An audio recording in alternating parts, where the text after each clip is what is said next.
ये गृहस्थी बहुत सुंदर साधन है भगवत प्राप्ति का, बहुत सुंदर साधन है। यदि सुलझ करके संत संग करते हुए संतों के द्वारा बताई रहनी से रहा जाए तो घर में ही भगवत प्राप्ति हो जाए, गृहस्थ धर्म में। पर बहुत कठिन है। गृह कारज नाना जंजाला, तेति दुर्गम शैल विशाला। कलह, अशांति, तृष्णा, वासना, कामना, नाना प्रकार की समस्याएं, नाना प्रकार की चिंताएं, नाना प्रकार की आवश्यकताएं इतनी माया फेंक देती है कि घर गृहस्थी में उलझा हुआ व्यक्ति ये सोच ही नहीं पाता कि मेरा जन्म किस लिए हुआ है। सच्ची कहते हैं आपसे, कभी हमने सुना ही नहीं कि भगवत प्राप्ति करनी है या भगवत प्राप्ति क्या है, कोई चर्चा नहीं सुनी हमने। बस वही जहां चार लोग बैठेंगे, यार तुम तो बड़े भाग्यशाली भय, अपने लड़का का ब्याह कर लिया, अब कोई मिले तो यार हमारे भी लड़का करवा दे। यही प्रपंच की बात है, यही प्रपंच। हमने तो गाड़ी खरीद ली, हमने मकान बना लिया, हमने बस यही उपलब्धियां, यही जीवन का लाभ। कोई भजन, कोई भगवत प्राप्ति या कोई आवागमन से मुक्ति की बात कहीं आपको नहीं मिलेगी। अगर मिलेगी तो भगवत प्रेमी महात्माओं के संग से मिलेगी। ये हमने देखा है, खूब अच्छे से देखा है। सर्दी का समय है, आग जला ली, 10 लोग बैठ गए, 4 घंटे वही प्रपंच, एक बार राम कृष्ण हरि, एक बार भी नहीं। किसी के हृदय में भजन की कोई वृत्ति ही नहीं। गृहस्थी में हमने देखा। ये तो बड़े अहोभाग्य हैं जो अपने घर परिवार के सब कार्यों को सुव्यवस्थित करते हुए भगवत आराधना, भगवत प्रार्थना, भगवत सेवा, भगवान नाम जप, अरे हम इनको बहुत धन्यवाद देते हैं। दिन भर रिक्शा चलाते हैं, वृंदावन वास करते हैं, श्री जी की सेवा पधराए हुए हैं। कैसे बताएं कितने सौभाग्य इनके हैं। मरा जा रहा है प्राणी, केवल रुपया पैसा भोग सामग्रियों, मर गया फिर न जाने कितनी नीच योनियों में जन्म होता है। ये गृह कारज नाना जंजाला, तेति दुर्गम शैल विशाला। बहुत बड़ा पहाड़ है गृहस्थी का, जिसको पार करके भजन करना। गृहस्थी अगर थोड़ा भजन करके धर्म से चले तो उतने से ही भगवान प्रसन्न हो जाएंगे, क्योंकि बहुत कार्य उसके पास है। आप उन समस्याओं को नहीं समझ सकते हैं जो विरक्त भाव में है, क्योंकि अपने लोगों ने देखा ही नहीं उस विषय को, बचपन से निकल पड़े। लेकिन थोड़ा अनुमान लगा सकते हैं। जब हम पढ़ते हैं तो जब हमारी पढ़ाई की फीस, हमारे कपड़े, हमारे परिवार के लिए सब आवश्यक सामग्रियां, और वो एक आदमी कमाने वाला, वो भी एक किसान, उसके चेहरे की हालत देखो जब उससे कहा जाता है कि हमारी फीस महीने की दीजिए। हाँ हाँ देखो देंगे। एक किसान आदमी अगर 4 टमाटर खरीदने जाएगा तो गेहूं बेच के उसकी सिंचाई कितना कितना कितना का। एक आदमी नौकरी करता है, उसको एक सीमित अर्थ मिलता है, उससे पूरे परिवार का। वो भजन, भगवत प्राप्ति, मोक्ष प्राप्ति, अरे भूल जाओ, कहीं कोई चर्चा नहीं। हमने देखा है कोई चर्चा नहीं। प्रथम वर्ण में जन्म हुआ है तो भाई थोड़ा तो सुबह सुनो, जल्दी तैयार, ओम दे जल्दी तैयार करो, कोई मतलब नहीं है। तन मन धन सब तेरा, सब चिंतन उधर चल रहा है। उसको अपने कार्य में जाना है, हल जोतला है या अपनी ड्यूटी में जाना है। भगवत प्राप्ति चिंतन गृहांध कूपे। बूढ़ा के घर में जानते हो कैसे होती है? छोटा लड़का ला बस उसको डुलाते रहो, माला नहीं लेके बैठे लो। गीता भागवत सुनने का स्वभाव है नहीं है। बहुत बहुत बहुत धन्यवाद है जिनको गृहस्थी में रह के भजन करते हैं। सच्ची मानना, बड़े बड़े परमहंसों के माता पिता गृहस्थ ही हुए हैं। बड़े बड़े परमहंसों का उदर पोषण गृहस्थों से ही होता है। बड़े बड़े परमहंसों के शरीर का वस्त्र गृहस्थों से ही मिलता है। आप गृहस्थ धर्म में रह करके यदि नाम जप करते हैं, अतिथि सेवा, साधु सेवा करते हैं, तो सच्ची मानिए वो आपको निश्चित भगवत प्राप्ति कराएगा। निश्चित। एक तपस्वी आजीवन कठोर तपस्या जितेंद्रियता से जिस पद को प्राप्त करता है, गृहस्थी केवल पापाचरण न करे तो उसी से उसे भगवत प्राप्ति होती है। गृहस्थी में थोड़ा सा भी धर्म महान उन्नति का कार्य कर सकता है। बस ये ध्यान रखिए, इतना भुलावा है कि भजन नाम की कोई वृत्ति नहीं मिलती। कोई अगर भजन कर पा रहा है तो संतों की कृपा से। सच्ची मानिए, संतों की कृपा का एक अमोघ फल हम देखते थे। कभी का नहीं पड़ा था इस शरीर के जनक ने, कभी का नहीं पड़ा था। उनके गुरु पूज्य श्री स्वामी शारदा आश्रम सरस्वती जी महाराज आते थे। तो उनका बिना पढ़े लिखे पशु होता है? न रामायण, न गीता, न भागवत, न नाम जप, क्या? कम से कम अक्षर का ज्ञान करके कुछ तो धर्म शास्त्रों का स्वाध्याय करना चाहिए। ये बात बैठ गई। तो मास्टर से प्रार्थना की किसान होते कि हमको ककारा और मात्राएं सिखा दो। तो रामायण और गीता पढ़ना सीख गए। हल जोतने जाते तो गीता, रामायण, गुरु की पादुका, गंगा जल, ये पादुका का ऐसा चरणामृत उतारते और रामायण और गीता जी करते। चाहे दिन के 12 बज गए हो 4 बजे से, फिर ये करने के बाद जब प्रसाद तो भगवान नाम कीर्तन, खड़े होकर आसपास देखकर थोड़ा सा धर्म भी महान भगवत प्राप्ति का हेतु कर देगा। ऐसी संतानें प्रकट होंगी जो तुम्हारी पीढ़ियों की पीढ़ियां उद्धार कर देंगी। गृहस्थी बहुत बड़ा धर्म है, बहुत बड़ा धर्म है, इससे बड़ा कोई धर्म नहीं। ये मत सोचो जैसे लोग कह देते ना, अरे हम तो गृहस्थ। गृहस्थ का मतलब समझते हो? हर धर्म का जनक, हर धर्म की उत्पत्ति उसी से होती है, हर धर्म की पुष्टता उसी से होती है, हर धर्म की व्यवस्था उसी से होती है। आप गृहस्थ धर्म को बहुत हल्के में ना ले। भगवान का अवतार भी गृहस्थ धर्म में ही हुआ है। दशरथ, कौशल्या जी, नंद बाबा, यशोदा मैया, देवकी, वसुदेव जी, कश्यप, अदिति जी, जहां भी देखो बड़े बड़े जो वीतराग अवधूत, भगवान को वश में करने वाले प्रेमी महात्मा या साध्वी, वो सब गृहस्थ में हुई। यहां जो कह रहे ग्रहांधकूपे, गृह में ऐसे अंधे बन करके लगे हुए हैं कि ना नाम जप से मतलब, ना धर्म से मतलब। बोले भागो इस अंधकार कुएं से, भागो और प्रकाश की तरफ। तमसो मां ज्योतिर्गमय, अंधकार से हटो, बार बार जन्म मरण के चक्र से हटो, प्रभु के धाम में चलो। हम सब प्रभु के हैं। भूल करके इस जन्म मृत्यु में चक्र में ऐसे फंस गए कि इस योनि में उद्धार निकल पाए तो 83,99,999 योनियां ऐसी हैं जिनसे आप मुक्त नहीं हो सकते। केवल एक मानव देह है जिससे मुक्त हो सकते हो। आज थोड़ी बुद्धि जागृत है तो मेरी बात मान जाओ, भाग के आ जाओ वृंदावन। एक बार सत्संग सुन जाओ, एक बार बिहारी जी के दर्शन कर लो, एक बार यमुना रस रानी के समीप बैठकर नाम कीर्तन कर लो। ये किनके लिए कह रहे हैं? घर गृहस्थी में हो तो पैसा बढ़े, समय निकले तो विदेश घूमने की बात मन में मत लाओ।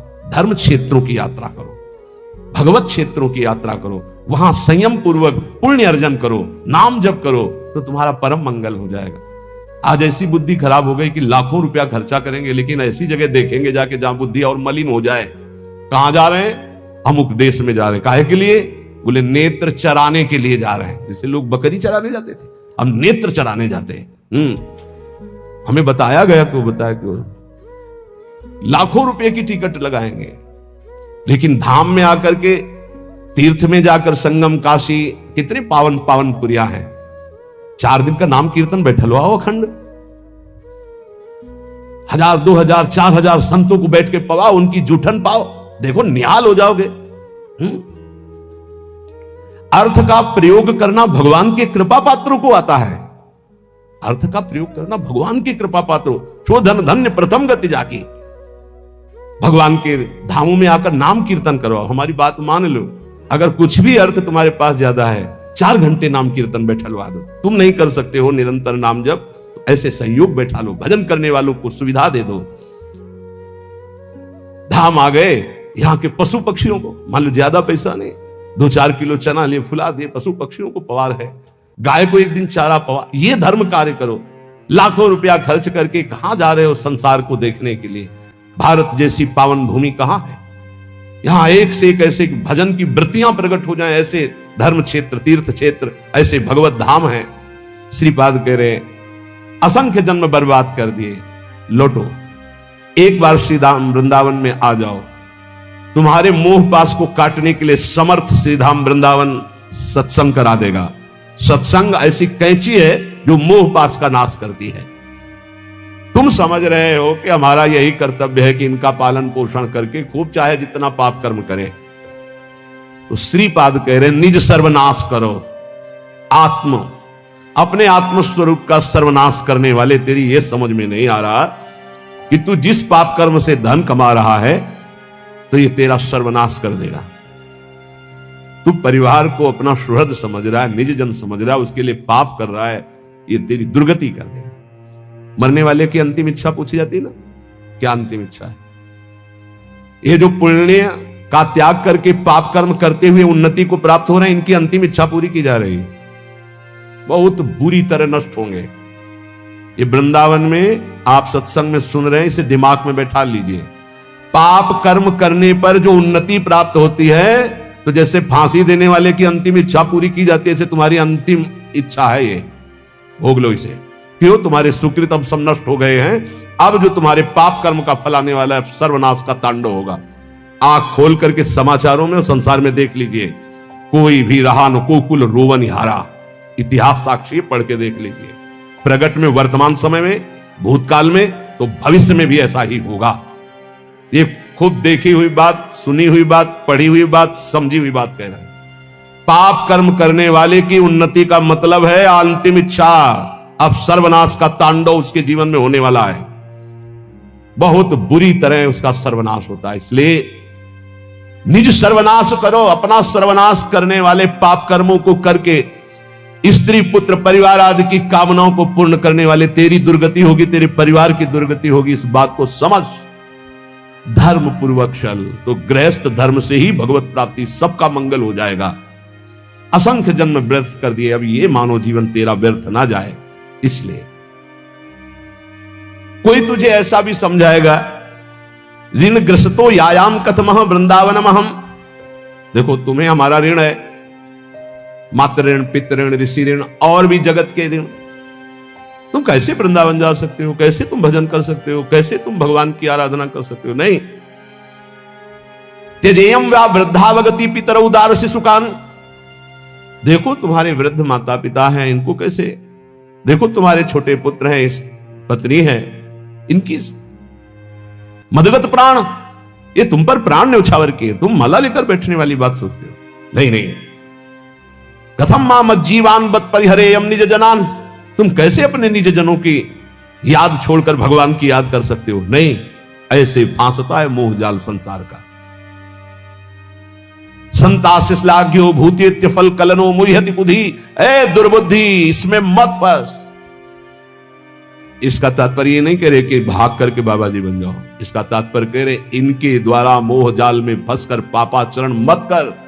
धर्म के द्वारा अपने, तभी हमका प्रणाम है उनको जो रिक्शा चलाते हैं, मेहनत करते हैं, ठाकुर सेवा विराजमान किए हुए, नाम जप करते हैं, कंठी तिलक धारण किए हुए, राधा राधा कहकर बोलते हैं। धन्य है उनका जीवन। पापाचरण करके, धन कमा करके सोचते हो परिवार को सुखी करके हम सुखी हो जाएंगे, कदापि सुख नहीं मिलेगा। संतासलाघ्यो भूतेत्य फल कलनु मुह्यति कुधी। ऐ दुर्बुद्धि, तेरा नाश हो जाएगा। तू समझ नहीं पा रहा, तो भी मोह से युक्त है। इसलिए मानव जीवन, ये अंतिम जीवन हमारा होना चाहिए। जो जो हमारे परिवार में हमारे साथी बने हैं, पत्नी पुत्र, सबका कल्याण करूंगा। जब 21 पीढ़ियां तर जाती हैं तो औरों की बात क्या। हे सच्ची मानो, तुम्हारा इतना महान बल है कि तुम अपने बल को जागृत करो तो तुम पूरे परिवार को क्या, मम भक्ति युक्तो भुवनम पुनः, तो पूरे मृत्यु लोक को तारने की सामर्थ्य आ जाती है नाम जपक में।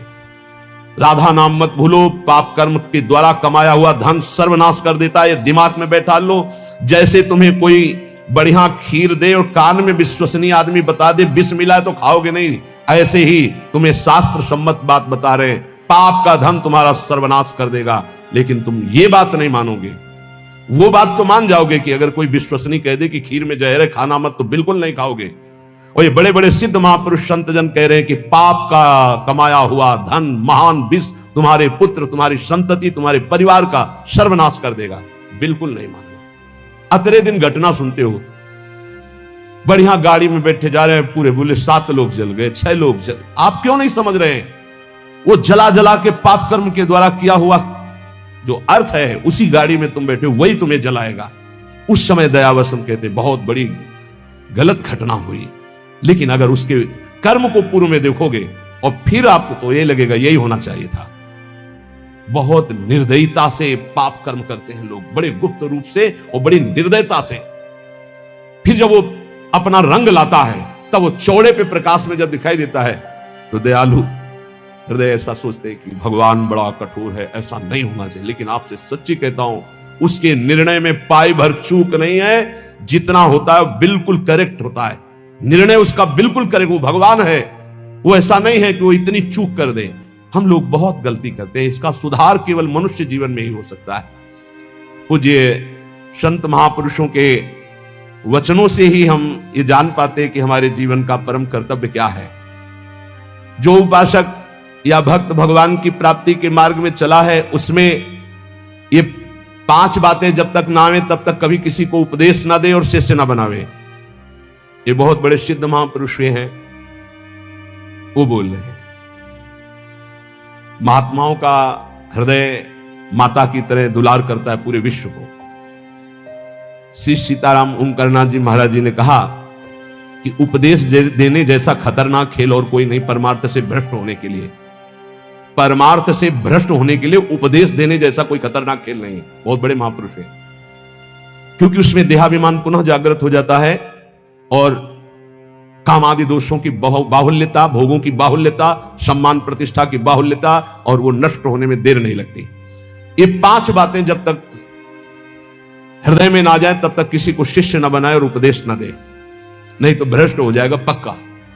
पहला, जब तक अंतःकरण पूर्ण रूप से शुद्ध ना हो जाए। अंतःकरण कहते हैं बुद्धि, मन, चित्त, अहंकार, 4 करणों को अंतःकरण कहते हैं।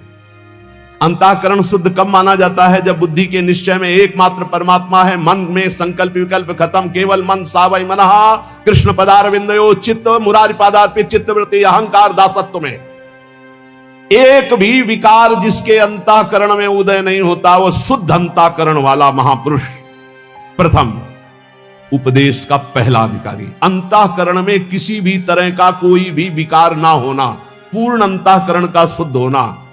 दूसरा, जो व्यक्ति, ये हम नहीं कह रहे, बड़े महापुरुष कह रहे हैं, सामने शास्त्र इसीलिए रख के बोलते हैं कि आप ये ना सोचे कि हम कोई मनमानी बोल रहे हैं। कुछ भी होगा तो हृदय, शास्त्र, संत तीनों से मिली हुई बात होगी, स्वतंत्र नहीं होगी। कोई भी ऐसी बात यहां से अनुभव युक्त भी निकलेगी तो आप पढ़ लेना, कहीं ना कहीं लिखा होगा।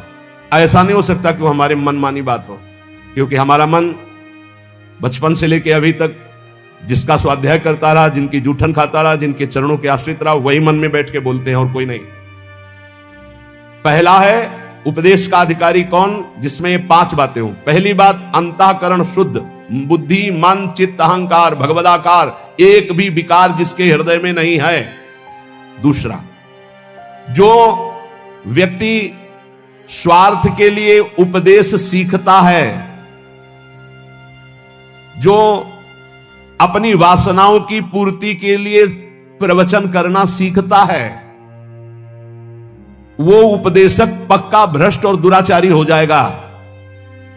वो धर्म का निर्वाह करने वाला नहीं होगा, उस समाज को भ्रष्ट करने वाला होगा।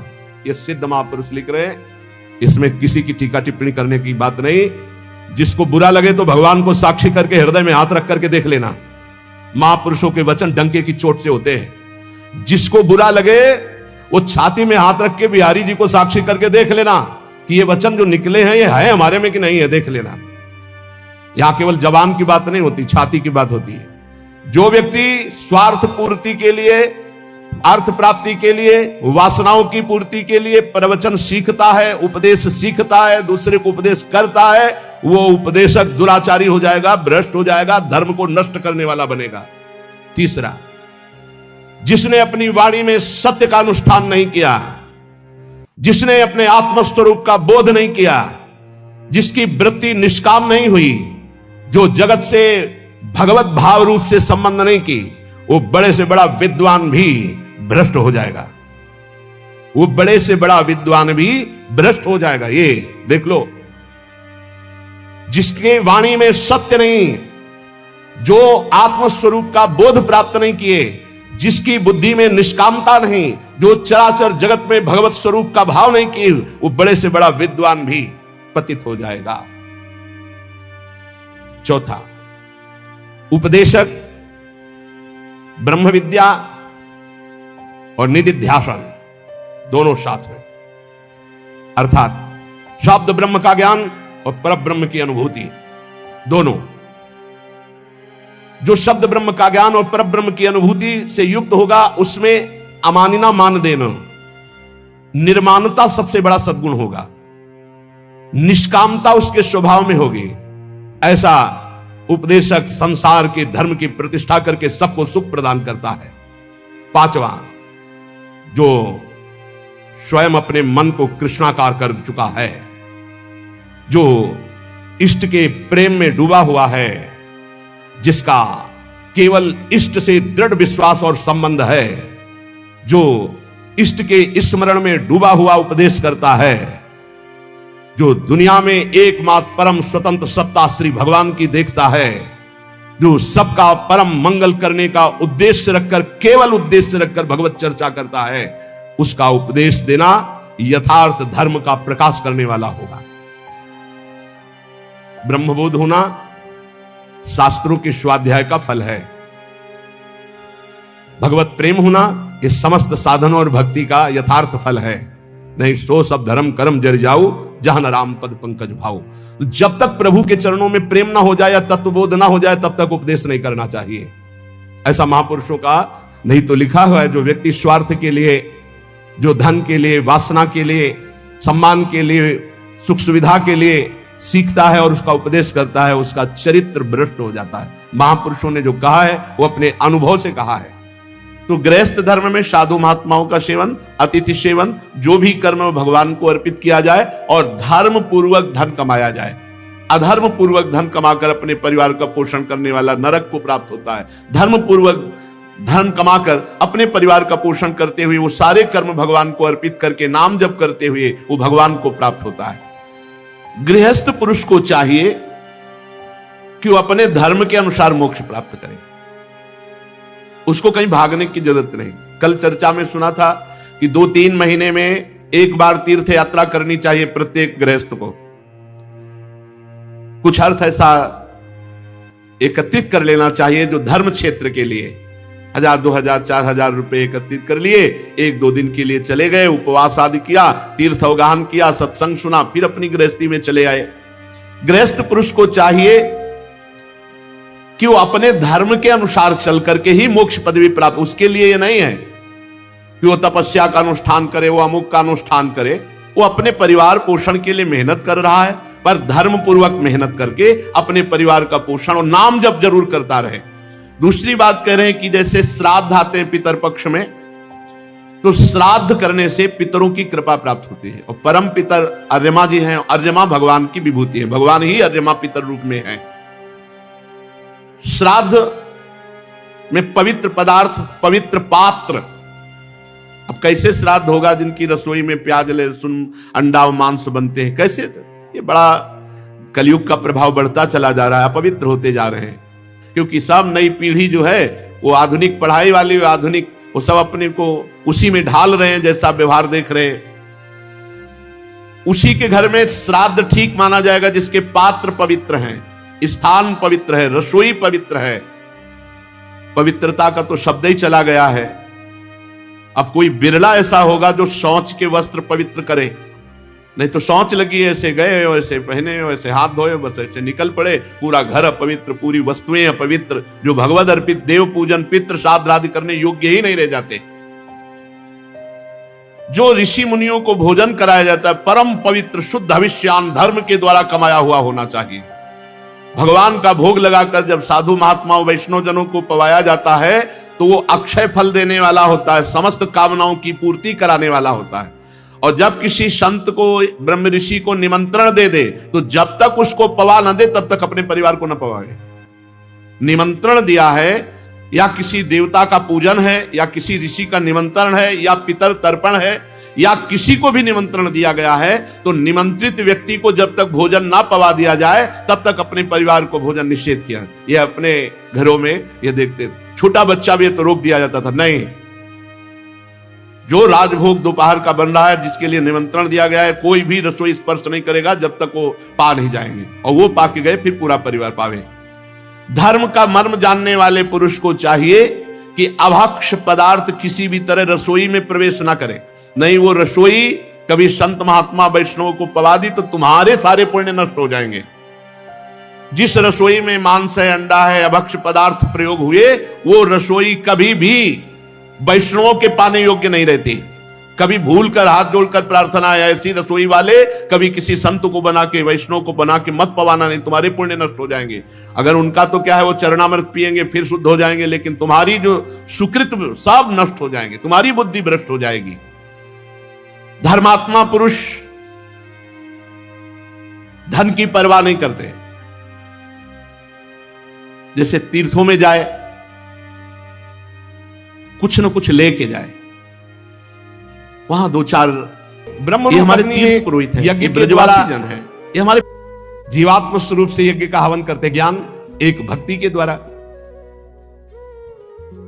देखो, दो में एक को तो अपनाना पड़ेगा, या तो ज्ञान के द्वारा देखो सब ब्रह्म स्वरूप, और या भक्ति के द्वारा। तीसरा कोई उपाय नहीं इसमें, नहीं, ये कर्म बंधन भोगना पड़ेगा। इसलिए हम बार बार कह रहे हैं। अच्छा, जैसे आगे चलकर फिर अर्पण करना नहीं होता। अर्पण करना तब तक होता है जब तक अपना कुछ बकाया रह जाता है, फिर इसके बाद अर्पण कुछ बचा ही नहीं। ये अर्पित, हृदय अर्पित, तब ये थोड़ी है कि राधा वल्लभ अर्पणम मस्तु, कुछ रह नहीं गया अर्पण करने के लिए, तो करे क्या? समझ पा रहे हो? अभी आपके पास है, इसलिए अर्पण करो, उसमें ज्ञान मत लगाओ। हमारी बात समझना। और जिनको हमारी ये बात समझ में आ रही है, तो अब अर्पण करने की कोई बची ही नहीं बात। क्या? जैसे हमारा तन अर्पित है, हमारा मन अर्पित है, हमारा जीवन अर्पित है। अब इनके द्वारा जो अर्पित, वो उन्हीं का घर जाए, नौकर की कोई पेमेंट नहीं होती। समझ रहे हो? ये आत्मसमर्पण जिनका हृदय से हो गया, उनको कर्म समर्पण करने नहीं पड़ते कि श्री कृष्णार्पणम मस्तु, राधा वल्लभ अर्पणम मस्तु। यहां हो गया है सब अर्पण मस्तु। यहां सब अपने आप सरकारी है। घर जाए, नौकर की पेमेंट नहीं होती, चाहे वो बैठा रहे, चाहे फावड़ा चलावे, चाहे कुछ करे, उसका सब कुछ है। वो केवल कहने मात्र को सेवक है। वो स्वामी पर भी अधिकार रखता है। जो पेमेंट लेता है, उसकी हर मिनट की पेमेंट है। तो जिसका अपना कुछ है, पति पुत्र परिवार शरीर अपना है, बच जाओगे यदि कर्म अर्पण करने वाली बात समझ में आ गई। नहीं, अवश्य में भोक्तव्यम कृतम कर्म शुभाशुभम। दोनों प्रकार के साधक बैठे हैं, एक अहम ग्रह और एक समर्पित। समर्पित साधक को अगर ये समझ में आ गया है कि अब मेरा कुछ है ही नहीं, तो आपको समर्पण की चतुरासी जी का पाठ किया, राधा वल्लभ अर्पणम मस्तु। अब यहां कुछ अर्पणम मस्तु के लिए है ही नहीं। चतुरासी जी गवाओ, चाहे हल्ला मचवाओ, जितना बोलेंगे वो सब आपकी बात बोलेंगे। हम हंसेंगे तो हमारा भजन होगा, हम चलेंगे तो हमारी परिक्रमा होगी, बात करेंगे तो आपके स्तोत्र होंगे, क्योंकि आपके सिवा हमारा कोई है नहीं। जिनकी ऐसी भावना आ चुकी, उनको अर्पण करने की जरूरत नहीं। समझ रहे हो? और जिनको ये है, हे परमात्मा, हे भगवान, तो फिर अर्पण कर देना, क्योंकि अभी दूरी है। वही अर्पण कर दें अपने आप को हमारे ऊपर, बस ये बात रह गई है। समझ पाए? अब हमारा तो हो चुका, जो कुछ होना है उनकी तरफ से अर्पण करना रह गया है। समझ में आ रही? हम जितने हैं जैसे हैं, बोले अधूरा अर्पण है, तो कह तो रहे हैं हम जितने हैं जैसे हैं, हो चुका हमारी तरफ से, अब अपनी तरफ से कर लियो। अधूरे समझ में आ रहे ना, तो पूरे कर लियो। बोले कुछ अर्पण है, कुछ नहीं अर्पण है, तो सब अर्पण कर लो। अब हमारी तरफ से ऐसे हो चुका है, कोई परवाह नहीं। अगर ऐसा है तो बोलने की जरूरत नहीं, राधा वल्लभ अर्पणम मस्तु, ये बोलने की जरूरत नहीं। अगर ये है कि अभी हमारा कुछ है, तो पक्का बच जाओगे। हर कर्म प्रभु को अर्पित कर दे। हमें श्रीधाम वृंदावन का यदि वास मिल गया है और प्रेम नहीं है, तो हमारी रहने में कुछ गड़बड़ी है। सच्ची मानिए, ये कल्पतरु है। यदि आपने ऐसा विचार कर रखा है कि मुझे ऐसे ऐसे ऐसे करना होगा और ये करके धन बढ़ाना होगा, फिर ऐसा, तो आपको वैसे ही जीना होगा। मुझे बाहर जाना होगा, बाहर से कमा के लाना होगा, तब वृंदावन रह पाएंगे, आपको ऐसे ही करना पड़ेगा। ये कल्पतरु है। और एक बात आ गई कि मुझे मरना है, अब तुम्हें रखना है तो रख लो, जैसे रखना है रख लो, मुझे आपके लिए मरना है।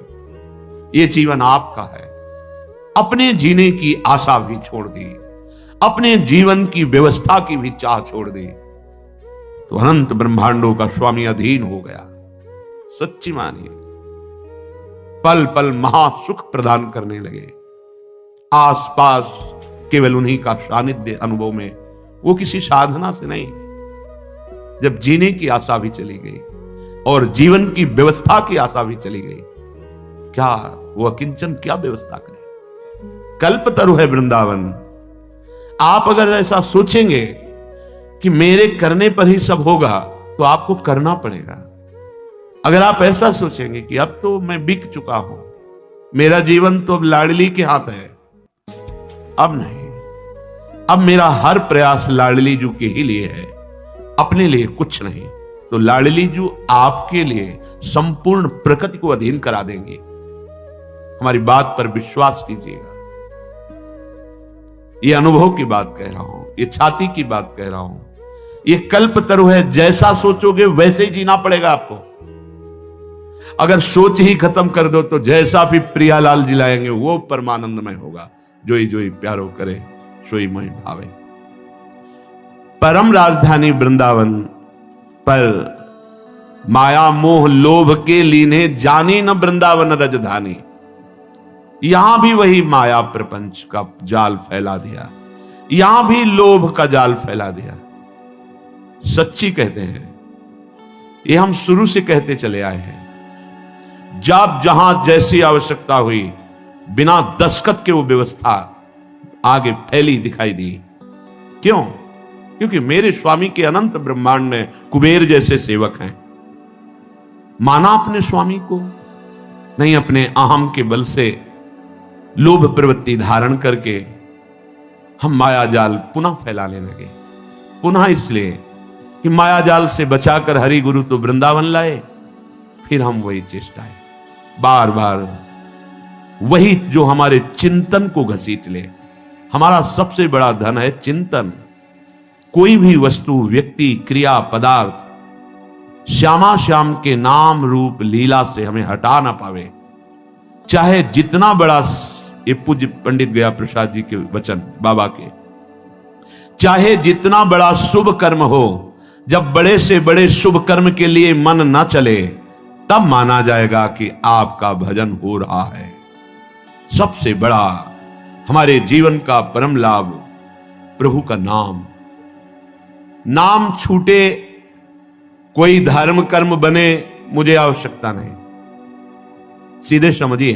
तो जो ये प्राप्त करके अपनी जिह्वा से निरंतर नाम कीर्तन, नाम जप, मंत्र जप नहीं करता, वह दुर्मति मोक्ष की सीढ़ी पर आकर भी वहां से भ्रष्ट हो गया, वंचित हो गया, पतित हो गया। ध्यान दीजिए, इसी बात के लिए डांट लगती है। वैसे ही हमारी चित्तवृत्तियां फैली हुई हैं। हमें चित्तवृत्ति समेटना है। अगर हमें लगता है कि अगर हम नहीं करेंगे तो हमारे पास अमुक अमुक अमुक, कैसे इनका जीवन चलेगा? तो अनंत ब्रह्मांडों का भार तुमने ले रखा है। जड़ चैतन्य का पोषण अनंत ब्रह्मांडों के जो एकमात्र संकल्प से हो रहा है, उसी संकल्प में आप भी हैं। एक आदमी, ट्रेन चल रही थी, वो दौड़ रहा था डिब्बे में। एक सभ्य व्यक्ति ने कहा, भाई परेशानी क्या है, क्यों दौड़ रहा है? तो मुझे अमुक स्टेशन जल्दी जाना है। अरे बावरे, पूरी ट्रेन चल रही है, तू बैठ जा। यात्रा ट्रेन करा रही है, तेरे दौड़ने से कुछ नहीं होगा, तू बैठ जा। ऐसे सृष्टि चक्र चल रहा है। यंत्रारूढ़ानि मम माया, जैसे यंत्र बिजली से चल रहा है, ऐसे ही तू माया से प्रेरित होकर चल रहा है। उमादारु जोशित की नाई सबह नचावत राम गोसाई। अब अपनी इस माया रूपी यंत्र से नाचने से तुम्हें अब हटाया गया है, लेकिन तुम्हें वही नाचना पसंद है। अहम का पोषण, मैं इतना करके जाऊं कि मेरी कई पीढ़ियां उसका आनंद लेती रहें। तुम्हें विश्वंभर भगवान पर भरोसा नहीं, तुम्हें मंत्र पर भरोसा नहीं। मंत्र जपो तो देवराज इंद्र भी अधीन हो जाएंगे, हाथ जोड़ के सामने खड़े हो जाएंगे। रिद्धियां सिद्धियां हाथ जोड़कर खड़ी हो जाएंगी। तुम्हारा प्रयास कितना होगा? इससे इतना प्रॉफिट, इससे इतना प्रॉफिट।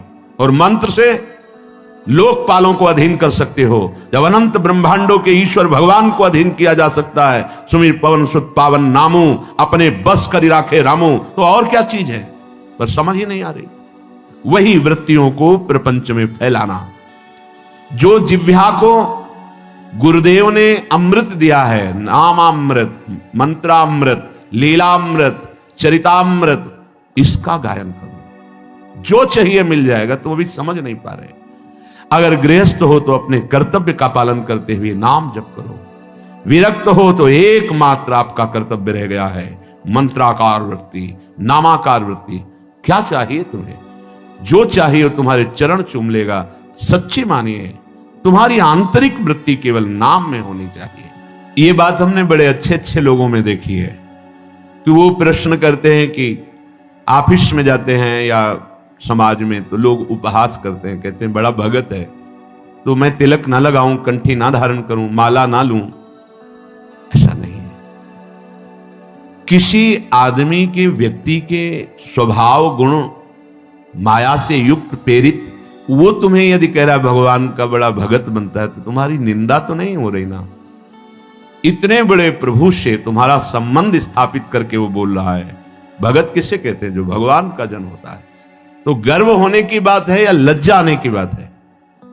देखो बुद्धि की निकृष्टता। जब कोई हमको कहता है कि भगवान का ये भगत है तो नाचना चाहिए, हमें लज्जा आनी चाहिए। अरे कोई जब ये कहता है कि अमुक का आदमी है तो गर्व होता है। किसी भी पदाधिकारी का नाम लेकर कहा जाए कि ये तो अमुक का आदमी है तो गर्व होगा कि मुझे उनसे जोड़ा गया। वो अनंत ब्रह्मांडों के मालिक के साथ जोड़कर कहा जा रहा है ये बड़ा भगवान का भगत है। देखो भाई, माला, कंठी, तिलक, तो हमें लज्जा आती है। तो धिक्कार है हमारी बुद्धि को। इतने बड़े प्रभु से संबंध स्थापित करके वो बोल रहा है कि बड़ा भगत है, और आपको लज्जा आ रही। लज्जा आनी चाहिए बुरे आचरणों में, लज्जा आनी चाहिए शास्त्र विरुद्ध आचरणों में। उसको तो कोई कभी कहेगा नहीं। शराब पीता है, मांस खाता है, व्यभिचार करता है, फिर लज्जा आनी चाहिए। माला चलाता है, कंठी बांधे है, तिलक, ये लज्जा का विषय है। झूठ बोलना, कठोर वाणी बोलना, परनिंदा, परिस्त्री से व्यभिचार, अनाचार, चोरी, हिंसा, ये लज्जा की बातें हैं। भगवान नाम यदि उपहास में भी लिया जाए तो मंगल हो जाता है। फिर आप तो आदर पूर्वक जप रहे। जब आपका कोई उपहास कर रहा है उस समय भी हमारा सम्मान हो रहा है, भगवान से जोड़ा जा रहा है। हे राधे राधे रखता है, अपने को पता नहीं कितना बड़ा भगत समझ रहा है। ये हमारा उपहास नहीं हो रहा है, ये हमारी निष्ठा को पुष्ट किया जा रहा है। धन्य है उसका जीवन जिसने वैष्णवता धारण करके निर्भय होकर नाम जप शुरू किया, नाम कीर्तन किया। जब हम नाम जप करते हैं, बार बार नाम जप करते हैं, तो हम जान भी नहीं पाते और नामी से प्रीति होने लगती है। सच्ची राधा जब कोई बोलता है ना, हृदय में ऐसा लगता है हो गया इसका काम। क्योंकि वो भले ना जाने, ये पता है कि राधा नाम क्या है। बड़ी कृपा इस पर लाडली झुकी हुई। जब कोई जोर से बोलता है राधा राधा राधा राधा राधा और नृत्य करता है, प्राय ऐसे दर्शन करने का सौभाग्य, ये जो 2:30 बजे वाले दर्शन में, क्या दे दो, पर राधा नाम के बदले में कुछ देने योग्य है ही नहीं। बस यही लगता है इसी में तुम्हारी रति हो जाए, तुम्हारा हृदय इसी राधा नाम का आशिक बन जाए, सब कुछ प्राप्त हो जाएगा। जहां नाम चलने लगा तो आंसू चलने लगे। जहां अपने स्वामी का नाम उच्च स्वर से गायन किया जाता है, हृदय के सारे पाप भाग जाते, नष्ट हो जाते। बिल्कुल सरल, कोई पैसा नहीं लगता इसमें, पर इसमें मन लगना बड़ा कठिन है। ये जो बार बार हम कड़वे शब्द बोलकर डांटते हैं, उसका कारण है इसमें लगो, इस कमाई पर तुम्हारी ध्यान वृत्ति लगे, तुम्हें ऐसा लोभ जागृत हो जाए, नाम रूपी धन कमाओ। कितने दिन इस शरीर को तुम पोषित कर पाओगे? सब नष्ट हो जाएगा। विश्वास मानिए, ये बहुत कड़वा शब्द लग रहा होगा, सब नष्ट हो जाएगा। यहां सर्वनाश की लीला होनी ही है। कल उनकी हो रही है, परसों उनकी हुई, तो आज या कल परसों में हमारी भी होने वाली है। सर्वनाश लीला यहां होगी। इसका नाम मृत्यु लोक है। यहां कुछ भी टिकाऊ नहीं है, विश्वास कर लो। जिसकी वाणी नाम जप में, गुण गायन में, लीला चरित्रों के गायन में बड़ा सुख है। आप लोग कृपा करके बात मान लीजिए, कुछ पद कंठस्थ कर लीजिए। जब आपका मन भाग रहा हो, विषयों की तरफ जा रहा हो, तब कुछ पद गुनगुनाने लगे। आप देखिएगा इसका प्रभाव। मन भाग रहा है विषयों की तरफ, मंत्र में नहीं लग रहा, नाम जप में नहीं लग रहा, शुरू हो गए, धीरे धीरे ताली बजा रहे हैं, गुनगुना रहे हैं। बहुत जल्दी हृदय निर्मल हो जाएगा। बात मान लीजिए, हृदय निर्मल हुआ तो फिर प्राप्त करना बाकी क्या रह जाएगा? स्वाभाविक सब कुछ प्राप्त हो जाता है। लोक परलोक की जितनी भोग वृत्तियां हैं ये सब असत है, माया जनित है। एक अद्भुत आनंद, अभी उसका स्वाद ही नहीं मिला, इसीलिए समझाने पर भी नाम में, मंत्र में, लीला गायन में चित्त नहीं लग रहा है। नहीं तो जैसे भूखा आदमी, प्यासा आदमी, उसे और कुछ सुनाई नहीं देता, केवल प्राण पोषण के लिए अन्न चाहिए, जल चाहिए, ऐसे ही मदगत प्राणा भक्त का प्राण व्याकुल रहता है भगवत प्रेम के लिए। जो निरंतर नाम जप करने का अभ्यास कर लिया, लीला गायन का अभ्यास कर लिया, तो उसकी वाणी गदगद होने लगती है, ठीक से शब्द नहीं निकलते, लड़खड़ाने लगती वाणी, कंठ अवरुद्ध होने लगता है, हृदय द्रवित हो जाता है। कभी कभी बड़े ऊंचे स्वर से नाम पुकारता है, कभी रोता है तो कभी हंसता है, कभी लज्जा छोड़कर नाचता है तो कभी ऊंचे स्वर से भगवान के नामों की महिमा, भगवान की रूप की महिमा, गुण महिमा, इसका गान करने लगता है। ऐसा भक्तिमान पुरुष लोगों को पावन करता है। ये जो हमारे अंदर बैठा है, हम प्रचार प्रसार करेंगे, हमें लगता है पहले ये बात समझ लेनी चाहिए कि प्रचार कैसे होता है। पहले मम भक्ति युक्तो तो भुवनम पुनातो, लोक के लोक पावन हो जाएंगे। मैं अपने हृदय का परिवर्तन करूंगा गुरु के कृपा बल से। अब वो विश्व का परिवर्तन कर सकता है, भाषा ही बदल जाती है। जब गुरु कृपा का अभाव होता है तो भाषा बदल जाती है, लक्ष्य बदल जाता है। नहीं, जो सद्गुण संपन्न हुए उन्होंने कहा, जो मैं अपने अवगुण का हूं, बाढ़ी कथा पार नहीं लाऊं। बड़ा विचित्र माया का स्वरूप है। हृदय द्रवित जब तक तुम्हारा नहीं हुआ तो हृदय का परिवर्तन शासन से नहीं हो सकता। ध्यान रखना, कोई अपने बल विक्रम से किसी के हृदय का परिवर्तन नहीं कर सकता। माना कि उसके पास हर बल है तो वो विनाश लीला कर सकता है, लेकिन साधु का जब अवतार होता है तो भगवान से भी बढ़कर होता है। मोरे मन प्रभुस विश्वासा, राम ते अधिक राम कर दासा। जब भगवान का अवतार होता है तो परित्राणाय साधूनाम विनाशाय च दुष्कृताम। लेकिन जब भगवान के भक्त का अवतार होता है तो दुष्टों का विनाश नहीं होता, दुष्टों की दुष्टता का विनाश करके उसमें साधुता, उसको ब्रह्म ऋषि बना दिया, उसको महात्मा बना दिया। आप सरिस चाहे सबकी ना। तभी भगवान कहते हैं विनाश दुष्टता का करता है साधु, दुष्टों का नहीं। दुष्टों को गले लगाकर उनकी दुष्टता का नाश करके उनको साधु बनाता है। ये भगवान से जुड़े हुए चित्त वाले महाभागवतों के द्वारा जो जगत का मंगल होता है वो बाहरी बातों से नहीं होता है, वो पार्टी बंदी से नहीं होता है। एक अकेला संपूर्ण लोक का पावन करने की सामर्थ्य रखता है। कौन? पहले हृदय में भगवान की ऐसी भक्ति जागृत हो गई, सब जगह अपना स्वामी नजर आ रहा है। अब वो जहां बोलेगा, हृदय की ग्रंथ खोलेगा, जिससे मिलेगा उसके जीवन का परिवर्तन होगा, क्योंकि हृदय में वो वस्तु जागृत हो गई है। बचना चाहिए दूसरों के सुधार का ठेका जो हृदय में जागृत होता है, ये बचना चाहिए। जो एक कदम नहीं चल सकता वो पहाड़ लांघ सकता है। मोक्ष इच्छा यदि सर्वसाधन गुण क्लेशम विनयवात्र ही। तुम्हें यदि भोग नहीं चाहिए, मोक्ष चाहिए, तो बिना साधना के मोक्ष मिलना बड़ा कठिन है। मोक्ष ऐसे नहीं मिल जाता है, कोई खिलवाड़ नहीं है। मोक्ष बाजार की वस्तु नहीं है।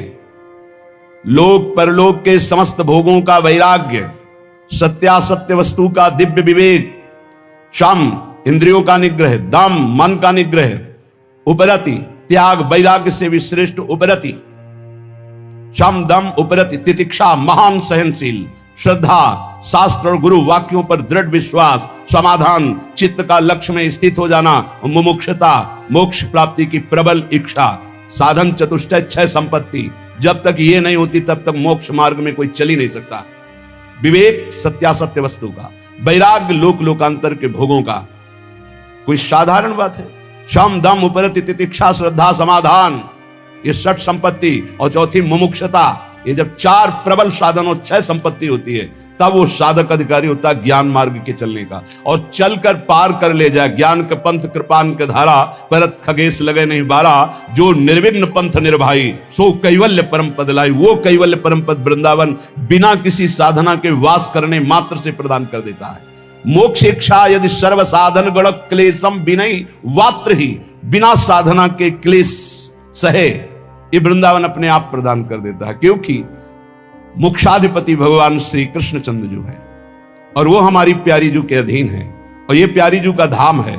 जब यहां कोई शरीर छोड़ता है तो प्यारी जू की सखियाओं से राधा नाम सुनाती है, उसके बल से उसके अंदर अचाह स्थिति पैदा होकर वो मोक्ष पदवी का अधिकारी हो जाता है, अर्थात आवागमन मुक्त हो जाता है। यदि भक्ति चाहिए तो भक्ति का परम रहस्य प्रेम, प्रेम का परम रहस्य नित्य विहार रस, प्रिया प्रीतम की एकांतिक रति केली का अधिकार दर्शन करने का ये वृंदावन प्रदान करता है, जो किसी भी ऋषि मुनि साधना से कोई नहीं प्राप्त कर पाया। ये हरिवंश महाप्रभु, ये सहचरियों की कृपा से, वृंदावन धाम की रजरानी की कृपा से महारानी जी का साक्षात्कार होता है। जहां बड़े बड़े ऋषि मुनियों की पहुंच नहीं, वो हमारी प्यारी सी नित्य किशोरी जी की प्रेम लक्षणा भक्ति, एकांतिक नित्य विहार रस, ये वृंदावन प्रदान। भक्ति चाहिए तो इस कोटि की चरम सीमा की, मोक्ष चाहिए तो बिना साधना के, भोग चाहिए तो घृणा हो जाएगी तुम्हें, ऐसा विवेक, ऐसा प्रेम प्राप्त कराएगा। श्रीपाद कह रहे, इसलिए मेरी प्रार्थना मान लो, तुम्हें जो चाहिए श्रीधाम वृंदावन का आश्रय लेकर भजन करो। नहीं अखंड वास हो रहा तो आश्रय तो ले सकते हो, जहां भी रहो श्रीधाम वृंदावन के आश्रय में रहो, प्यारे जू की उपासना करो, सब कुछ प्राप्त हो जाएगा। जैसा ऐश्वर्य हमारे प्रिया प्रीतम का है, ऐसा ऐश्वर्य बिंदु मात्र भी त्रिभुवन में कहीं नहीं। ऐश्वर्याधिपति प्रभु अखिल कोटि ब्रह्मांड नायक परात परीश, जिनके चरणों में महावर रचते हैं, उनके ऐश्वर्य का क्या वर्णन। जितनी अंबादि शक्तियां सब हमारी प्यारी जू के अंश से है, पर ये ऐश्वर्य का